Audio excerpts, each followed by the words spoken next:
X-Men Evolution is one of the most underrated Marvel animated shows of all time. And one of the main factors for that is how well their versions / adaptations of the X-Men characters are. Specifically, Wolverine. And in this video, I am going to be talking about why, in my opinion, X-Men Evolution has one of the best Wolverine adaptations of all time. And I'm pretty sure a lot of you could agree with me if you've seen the show. And not only that, Wolverine is definitely one of the best things about the show, even if he's not really the main character, and I'll explain more on that later. But before we do get into it, please make sure to like the video and subscribe, and let me know your thoughts on X-Men Evolution, and let me know your thoughts on my opinions of this version of Wolverine. And if you disagree, also let me know that in the comments as well. And yeah, and enough yapping, let's get into it. Okay, cool. I have got 3 main reasons why I think this is probably one of the best Wolverines that we've ever seen. But my third reason does consist of other sub-reasons. I'll explain more when I get to reason 3. But let me just quickly go through reason 1 and 2. And the first reason, and I'm pretty sure a lot of people can agree with me on this. Now, one of the best things about this Wolverine is that there is no love interest towards Jean Grey at all. Oh my days, I can't be the only one that just hates the whole love triangle between Wolverine, Cyclops and Jean Grey. Like, bro. Oh my days. Not only is it painful to watch, but it just makes these 3 characters so dry. If you get what I mean, it just makes them so dull. I can't be the only one who hates it, but yeah. I know a lot of people do love the love triangle, but to me, it's just not for me. And also what I do like about this version of X-Men Evolution, I won't lie, this does have something to do with my third reasoning, but I will also like to mention, I like that this show made most of the main team teenagers. In my opinion, that was a very good idea, as it allows the more older, mature people like Storm, Wolverine, Charles to also excel, if you get what I mean. As well, the main characters are literally Cyclops, Jean Grey, Nightcrawler, stuff like that, right? And since they are teenagers, it also allows for better storylines and a more interesting plotline. And most importantly, no love interest between Jean Grey and Wolverine, which Wolverine's probably like 200, 300 years old. Thank goodness. I could not stand for another adaptation of another love triangle. I can't be the only one, but yeah, that is my first reasoning. The no love interest at all. Wolverine is much better, in my opinion, with very little love interest, especially to Jean Grey and Cyclops. Like, yeah. My second reasoning for why this Wolverine is very good, I like that he's not the main character. A lot of the X-Men iterations / media, whatever, Wolverine is always at the center point. I am a big Wolverine fan. I do love that he is part of the main plot, he's always involved. But I do like that this one is more laid back, he's more chill. Like, it's quite clear in the show that he is not actually the main character, but his presence is still there, if you get what I mean. Because you can tell that the main characters here are obviously Cyclops, Jean Grey, stuff like that. And also what I like about this Wolverine, he does not like to interfere with their like problems or battles, but he will step in when needed. Because, well, he's literally one of the heavy hitters or the tanks of the team. If you've seen the show, you know what I mean. He's not really the main character, but he's definitely a big character in the show. Yeah. And also, him having his solo missions or solo episodes are one of the most interesting episodes, in my opinion. Like the ones where we explore his Weapon X origin, and also the X-23 episodes, and also the episode of Captain America, and other episodes as well. Those are some of the best episodes in my opinion, because it allows Wolverine to shine and really gain the spotlight within the show without any interferences. And him having his own solo episodes also allows for the other characters to also shine within their own episodes, if you get what I mean. And in my opinion, that is definitely such a good thing in my opinion. And then when Wolverine joins the rest of the team in a fight or in a conversation or whatever, it makes it even better because he's not always there. Him being a side character makes his appearances within the episodes more exciting / interesting, if you get what I mean. But yeah, it also allows for Cyclops to be looked at as the leader. Because if you don't know, Cyclops is usually the leader who calls the shots on the X-Men. However, it's overshadowed by the fact that Wolverine is always like the main character within each iterations. So it doesn't always seem like that. But here in X-Men Evolution, you could tell Cyclops is the main leader. But Wolverine also plays like a mentor. Wolverine, Storm and Charles, they're more like the main leaders. But Cyclops is like the main captain of that team. I know that's probably a bad example, but if you get what I mean, yeah. And speaking of Wolverine acting like a mentor, this brings me on to the third reasoning. And this third reasoning does get quite long. But I will try to simplify it, as I will make a different video also dedicated to X-Men Evolution's Wolverine. So yeah, stay tuned for that. But my third reasoning is this version of Wolverine's dynamic and relationships between each character.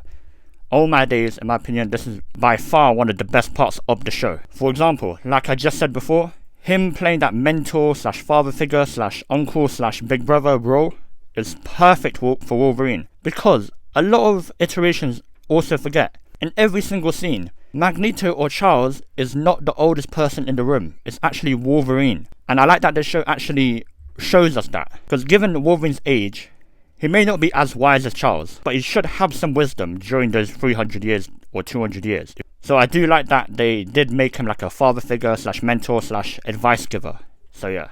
For example, I like that he plays like the father figure for Rogue and Kitty Pryde, because he also understands their like mental problems and understands their struggles and pain, because well, most of his life he's literally been trained as a weapon and been used as a weapon. So whenever Rogue is being mind controlled or is struggling with her power, Wolverine is a great person to be a father figure to her. And with Kitty Pryde also makes Wolverine more soft, if you get what I mean. Like, Wolverine's always serious and stuff like that, which is quite understandable. But his soft spot for Kitty Pryde also makes him more of a better person, if you get what I mean. Like, I don't know, I can't really explain it, but if you watch the show, you'll know what I mean. And not only that, not only is he like a father figure to those two, but he also plays like a big brother role to people like Nightcrawler, Spike, and the other mutants when training or when like joking around or having a conversation. Like, you could tell these like teenage mutants brings the soft side out of him. And in my opinion, that's what makes his character so great. It also gives him sort of like a mini story arc of trying to be better as a person. So yeah. And going back to the first reasoning of Wolverine not being in love with Jean Grey and actually being supportive for Cyclops to Jean Grey, him being the uncle to Jean Grey and Cyclops is also really good in my opinion. Because like I said previously, he is very old, so he will have some advice in the back of his head. So I like that the fact that Scott and Logan do have that relationship that they can just ask each other or like talk to each other without there being any sort of conflict for Jean Grey. And I also like the fact that although it's not like a romantic relationship, Logan also does care for Jean Grey, the same as Cyclops and everyone else. Like, you can actually tell, because there are some times where Jean Grey also does talk to Logan about stuff, and him being that mentor slash uncle slash father figure slash whatever you want to call it is so good in that role. Much better than him trying to be in love with her. Like, that is just it just pains me to see. But yeah. And also him being literally the oldest or one of the oldest in that institute or in the team. His relationship with Storm and Charles is also really good. Like, you can actually see that Wolverine and Storm, they've been friends for a while. They have that like sort of like banter, especially from this training scene where, well, Wolverine insisted on adding poison gas to the training room and Storm literally kind of scolds him or tells him off, even though Wolverine's much older. But it's just cool to see that there is like friendly banter between those two. And also his loyalty to Charles is also, I know it's amazing in every other adaptation, but this one's also really good. Because Charles might be smarter and know more stuff, but Wolverine does also know a lot for being alive for that long. So both of them always giving each other advice, talking to each other, actually having adult conversations in the middle of the rest of the mutants being teenagers and having a laugh. Those two having serious conversations about how to train these students and how to just be better as a person. You can see that Wolverine is actually inspired by Charles' like morality and goodness and positivity, if you get what I mean. But yeah. And finally, I like his relationships with other people outside of the team. Like, especially his dynamic between Sabretooth, the classic rivalry. Whenever they see each other, they just want to attack each other. That's also done really well.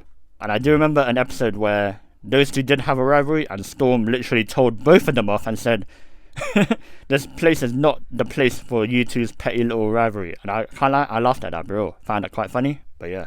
But speaking of the villains, Wolverine and Magneto's dynamic is also quite interesting as well as, well, if we saw the episode where Captain America made an appearance, yes, there was an episode where it was a solo Wolverine episode pretty much, and we saw Captain America and those two saved a young Magneto from like a concentration camp from World War II, I'm pretty sure. So those two having that like history and stuff like that also makes their conflicts quite interesting and interactions more interesting.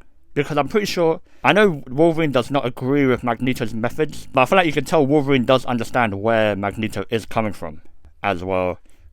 He literally saw Magneto struggle as a kid, and in Magneto's head, he just wants the best for mutants, even if it's probably the wrong way. But you can see that Wolverine does understand that. And in that same episode, we saw at the end, those two also had a little conversation of acknowledgement. We also see that Magneto showed some acknowledgement to Wolverine, saving him as a little kid. And well, Wolverine was smiling because he knows he did that.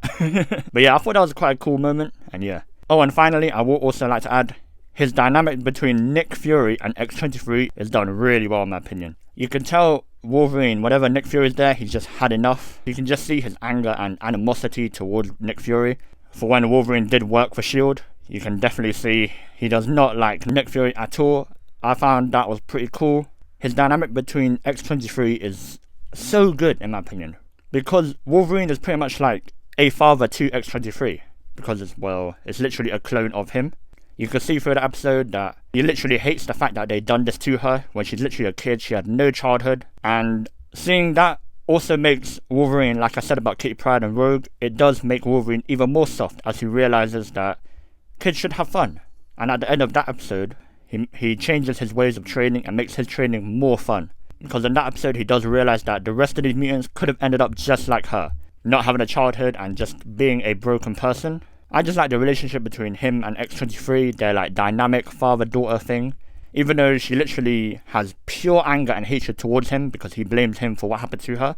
But I do like the fact that Wolverine is still supportive of her, and yeah.